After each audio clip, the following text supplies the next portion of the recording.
Hey Hofstra fans, it's time once again for the WB Masons Coaches Report. I'm Rob Joyce, joined by the head coach of the Hofstra Pride men's soccer team, Richard Nuttall. Coach, how are you today? I'm good, thank you, Rob. Now your team, last week going 1-1, losing in double overtime to Northeastern, and then this weekend defeating Delaware 3-0. What were your overall thoughts on the last week? Well, against Northeastern we played very well against a very good team, and it was end-to-end stuff. I think probably the fans got true value for money. Either team could have won it. I thought we shaded the chances, the quality chances, but we lost concentration in the second overtime against a very good team and the finishers. And again, at worst, we should have got a tie out of it, but we didn't. And the great news is the next game against Delaware, we actually didn't play quite as good as we did against Northeastern. We battled, especially the second half, in difficult conditions, windy conditions, and we finished our chances in that game. So, from my point of view, just a tough first game and a great second game. And Northeastern, one of the surprises in the conference, leading the conference right now, unbeaten. Is that one of the better defensive teams that you've seen all year? Oh, absolutely. They don't surprise me.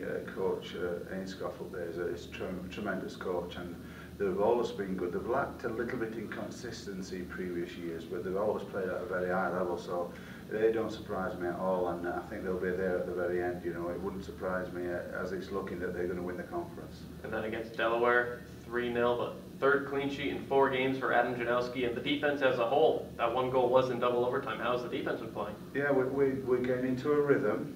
You know, we're restricting shots, mainly from distance. They're not getting behind us. You know, we're getting comfortable with one another, and we've got a fairly settled back four now. You know, we've had to draft AJ into the right back situation, and he's doing well, and Stefan's been outstanding at left back, and Sean Foster is Sean Foster, the best defender in the league in my opinion, and then Tyler's been attacking the ball well and doing his job in a tremendous fashion too. So back four I've got a lot of credit for, but as a team we defend as a team, so I've got to give the credit to the whole team. And Adam Janowski's been excellent. He's done what he's had to do in goal. Now Felix Schaefer and AJ Laza, without Thomas Beck, is getting more of an increased role. How have those two fared? Yeah, Felix Schaefer's been steady all season. He's got a little bit of an injury problem with his foot, and he's had a little bit of a hamstring problem, but he's doing well. He's a simple player. He wins it, he gives it, he does his job. Very coachable. And then AJ, you know, we've thrown him around in different positions, but extremely athletic and fitted in great at right back for us. Now the midfield, like Inaruma, scoring his second goal on the year. What does it do for his confidence that he's able to get on the score sheet? Yeah, we've all said about Mike Inaruma. He's extremely talented and often lacks consistency.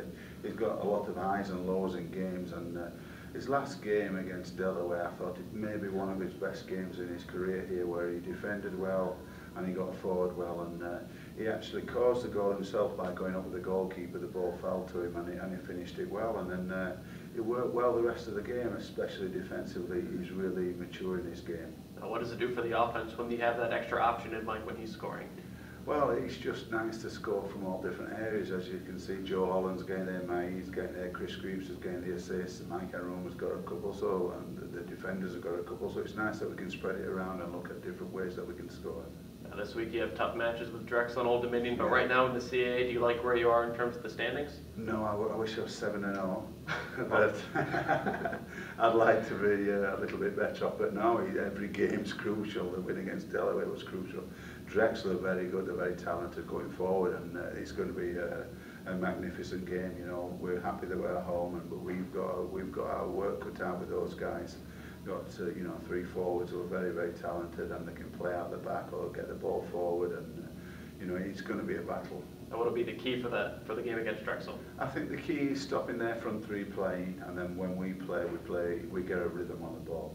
Now against Old Dominion, preseason favor, have struggled a bit in terms of that, but so what do you see from the Monarchs? Well, we're not looking at the Monarchs yet, but from our point of view, it just shows the quality of our conference. That I mean, they've been as high as number 9 in some rankings, that they're struggling in our conference because we've got 6 or 7 very, very good teams who can beat you on any day. They can beat anybody in the top 10, and that's been proved by, you know, with JMU beating, I think, North Carolina, and ODU beating Creighton. So our conference is tremendous.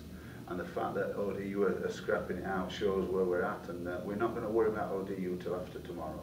And then One more question about ODU, unfortunately. Yannick Smith, one of the more well-known players, at least in terms of the conference, having a down year by his standards. But when you have a player of his caliber, do you kind of shadow towards him a little bit? Yeah. Once a goal scorer, always a goal scorer. So down year or not, he's going to be extremely dangerous, and we've got to hone in on him. And I'm sure a lot of the other teams have honed in on him, but there's the other guy, Harmon, and a couple others who are very good too. So.